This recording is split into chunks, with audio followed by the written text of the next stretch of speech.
In 1933, a Chinese construction worker found something in a well that would challenge everything we know about human evolution. He hid it for 85 years. When scientists finally tested it in 2021, they discovered we've been telling the wrong story about where we came from, and powerful institutions wanted it to keep it that way. Here's what you've been taught. Humans evolved in Africa. Our ancestors walked out of Africa 70,000 years ago. Everything that happened before that, in Asia, in Europe, was just primitive versions of us, dead ends, evolutionary failures. This story is called the out of Africa theory, and it's been unquestioned for decades. It's in every textbook, every museum tells it. Every scientist who questions it gets quietly sidelined. But in 2021, one skull changed that story forever. On June 16, 1933, a construction worker in Harbin, China, was digging near a riverbank when his shovel hit something hard. It was a skull. Not a small one, a large one, distinctly human-like, but wrong. Wrong in a way that didn't fit into the approved categories. Instead of reporting it, the worker did something we now realize was wise. He hid it. He wrapped it in cloth, placed it in a well, and told no one. For 85 years, it sat there in darkness while the world told itself a story that this skull contradicted. His family kept the secret, and then in 2019, as an elderly man was dying, he told his grandson where it was. The skull was recovered and sent to a laboratory. Scientists ran every test: carbon dating, geometric analysis, comparative morphology, DNA extraction. What they found was so significant that the journal Nature, one of the most prestigious scientific publications on Earth, dedicated an entire issue to it. But here's what's strange. Most people have never heard of it. When that issue dropped in March 2021, it should have dominated headlines. Instead, it was buried under pandemic news and other stories. The most important discovery about human origins in a generation, and the world barely noticed. This wasn't an accident. The skull came to be called the Dragon Man, a reference to the ancient Chinese name for the region where it was found. And when scientists examined it, they realized they were looking at something that shouldn't exist. The skull was large, larger than modern humans actually. The brain capacity was enormous. The jaw was robust but not brutish. The teeth were distinctly human. The bone structure suggested someone who walked upright, fully modern in posture. And here's where it gets strange. The skull was dated to approximately 146,000 years ago. That's 76,000 years before the out of Africa migration is supposed to have happened. In other words, this human was in Asia, living a fully modern human life, when, according to the official theory, modern humans hadn't even evolved yet. The lead scientist, Chang Ji from Hebei University, made a careful public statement. This population eventually became the ancestors of present-day East Asians. That's scientific code for everything we've been teaching is incomplete. Here's why this matters so much that institutions wanted it buried.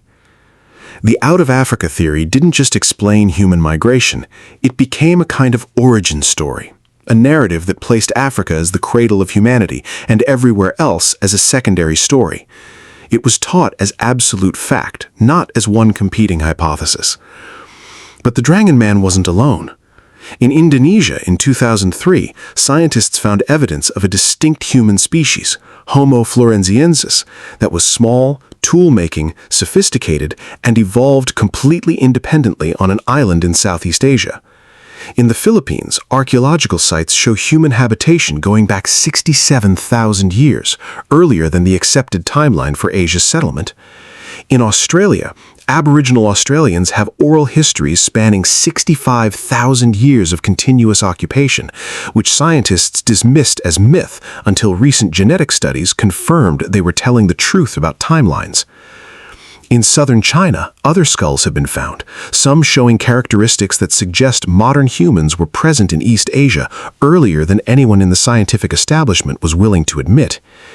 The Dragon Man wasn't the first evidence, it was just the most undeniable. The question becomes, why would this be hidden? The answer is institutional. The out-of-Africa theory had become the foundation for entire careers. Museums built exhibits around it, textbooks were written, scientists staked their reputations on it. To acknowledge the Dragon Man meant admitting those institutions had been wrong. That's not how institutions work. Instead, what happened was subtle. The Dragon Man wasn't banned or suppressed, that would be too obvious.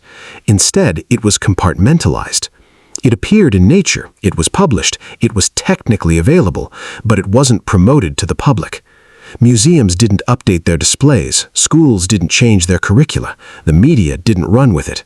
It was allowed to exist in scientific journals while the public remained unaware.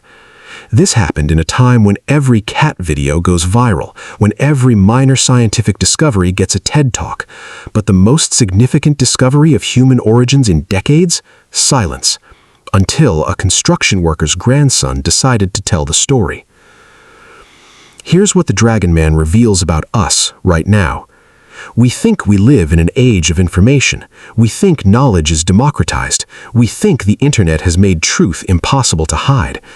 But the Dragon Man shows us something darker, that institutions can hide information not by suppressing it, but by controlling the narrative. They don't need to ban research, they just need to make sure certain discoveries don't become stories. A journal article is data, a story is power, and powerful institutions decide which discoveries become stories. Think about what else might be sitting in a metaphorical well right now. What other inconvenient findings are buried in academic journals, visible but unseen? What histories are being rewritten by controlling not the facts, but the attention paid to them? The Dragon Man wasn't the first human discovery that didn't match the approved timeline. It was just the first one significant enough that it couldn't be completely ignored. But it was ignored anyway, by almost everyone. Until now. The question isn't whether the Dragon Man rewrites human evolution. The science on that is settled. It does. The question is, what does it say about us that we need to hide inconvenient truths about where we came from? And more importantly, what other origin stories are we telling ourselves that future generations will look back on and realize were incomplete? Drop your thoughts in the comments. Do you think institutional science is built to find truth or to protect existing narratives? And what other Dragon Man discoveries do you think are sitting in journals waiting to be discovered?